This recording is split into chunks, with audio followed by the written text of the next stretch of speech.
Shalom, saudara-saudara yang dikasihi Kristus.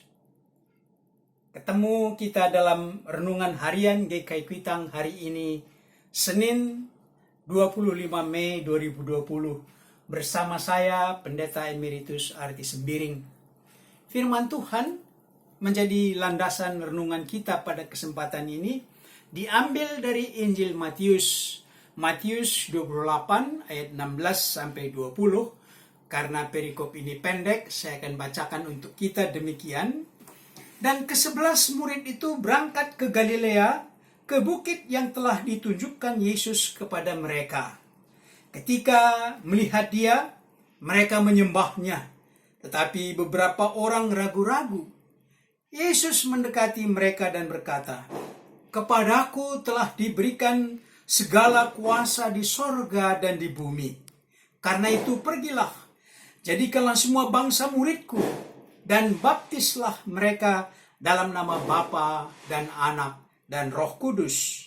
Dan ajarlah mereka melakukan segala sesuatu yang telah kuperintahkan kepadamu. Dan ketahuilah, aku menyertai kamu senantiasa sampai pada akhir zaman."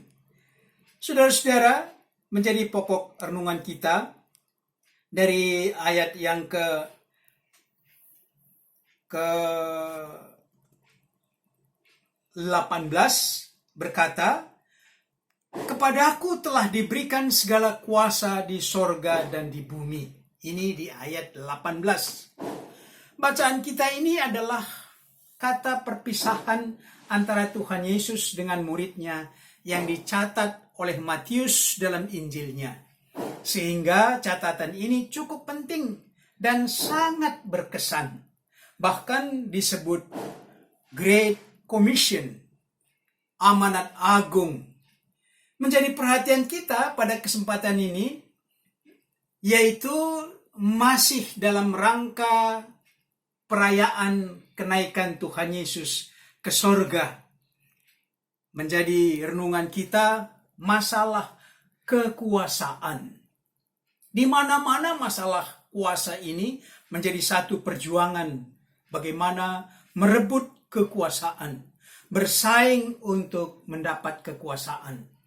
Tuhan Yesus menyebut segala kuasa, baik di bumi, baik di sorga, telah diberikan kepadaku. Itu dikatakan oleh Tuhan Yesus. Bagaimana Yesus mendapat kuasa itu? Dulu pernah ditawarkan oleh iblis di padang gurun. Pada saat iblis mencobai Yesus. Di satu tempat yang tinggi, iblis memperlihatkan semua kerajaan dunia dan kemuliaannya. Dan iblis berkata, "Sekali saja engkau sujud menyembah di hadapanku, maka semua itu kuserahkan kepadamu."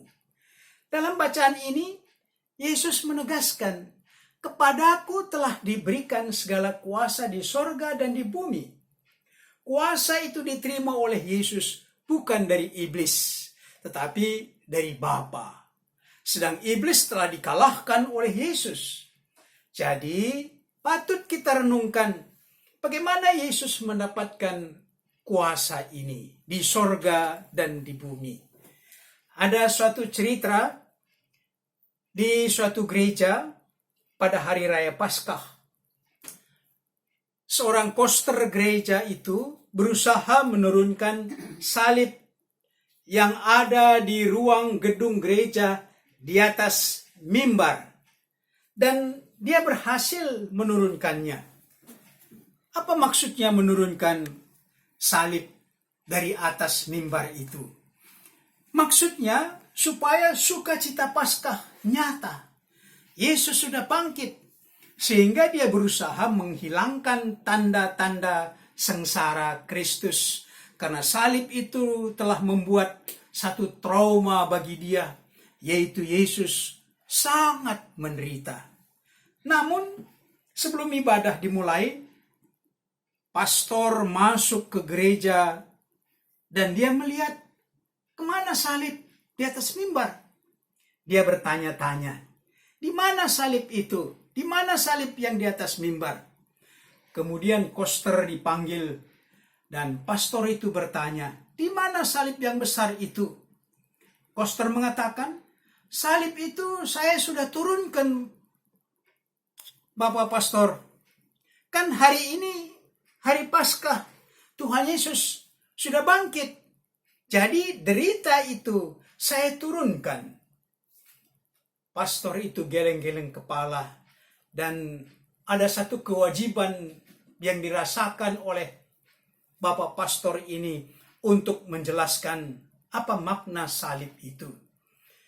Bapak Pastor menjelaskan bahwa kebangkitan tidak akan terjadi kalau tidak melalui salib. Sekarang oleh Kristus, salib itu sudah menjadi salib kemenangan. Tanpa salib, Yesus tidak akan menuntaskan perjuangannya melalui maut. Kemenangan Paskah ini diperjuangkan oleh Yesus melalui salib. Mesias memang menderita, semenderita-menderitanya sampai mati di kayu salib. Tetapi dia menang dalam kebangkitannya.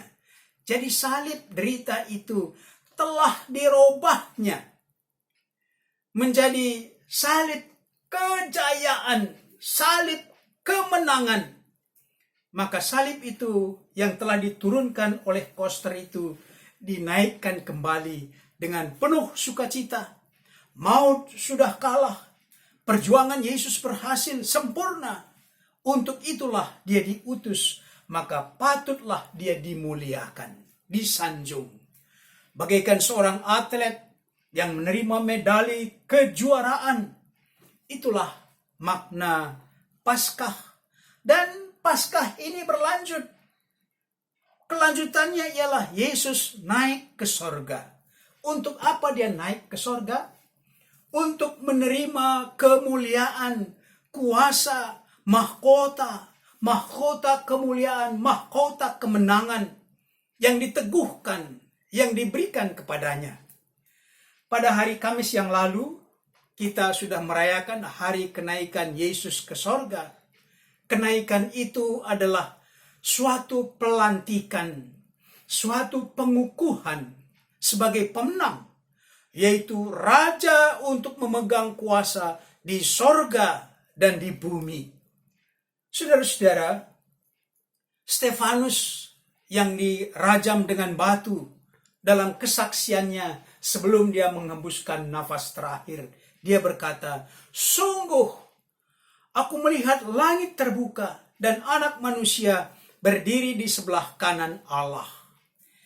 Inilah makna kenaikan Yesus ke sorga, menerima mahkota kemenangan, mahkota dari segala kemuliaan, piala dari segala kejuaraan, segala pertandingan iman sudah dimenangkan oleh Yesus. Kalau Rasul Paulus katakan, sekarang telah tersedia bagiku mahkota kebenaran. Paulus menerimanya dari Kristus yang sudah mengalahkan maut. Saudara-saudara, ada sebuah syair yang terinspirasi dari pelantikan Yesus Kristus, Raja segala raja, yang berjudul syair ini, Crown Him with Many Crowns. Dalam syair ini ditulis oleh Matthew Brights tahun 1851. Dan syair ini digubah dalam sebuah lagu oleh George Elfey tahun 1868. Lagu ini ada di Kidung Jemaat 226 yang berjudul Dia Nobatkanlah. Lagu ini ada 5 bait yang berisikan mahkota-mahkota diberikan kepada Yesus yang sudah menang itu. Bukan mahkota satu kerajaan saja.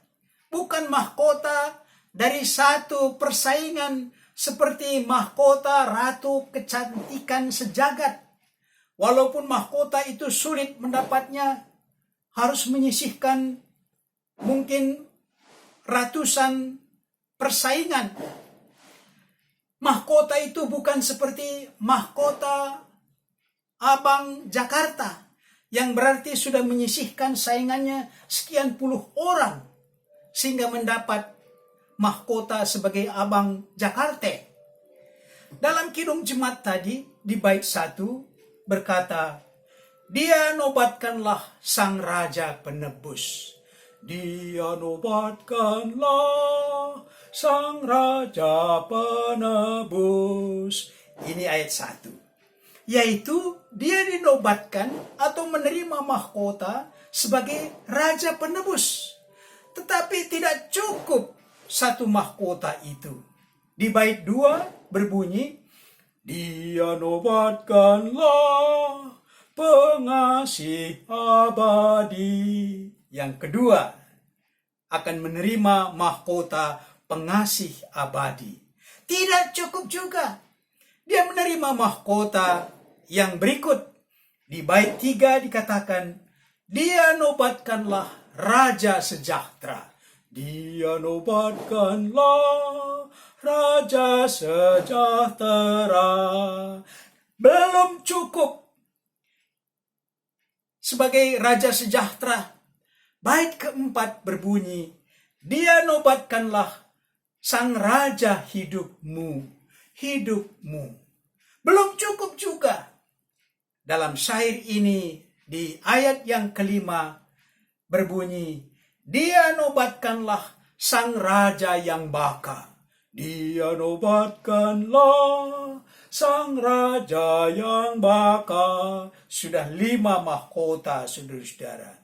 Sudah 5 kali dia dinobatkan sebagai Raja.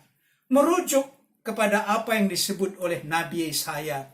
Dia juga dinobatkan dan menerima mahkota sebagai penasihat ajaib, Allah yang perkasa, Bapa yang kekal, Raja damai.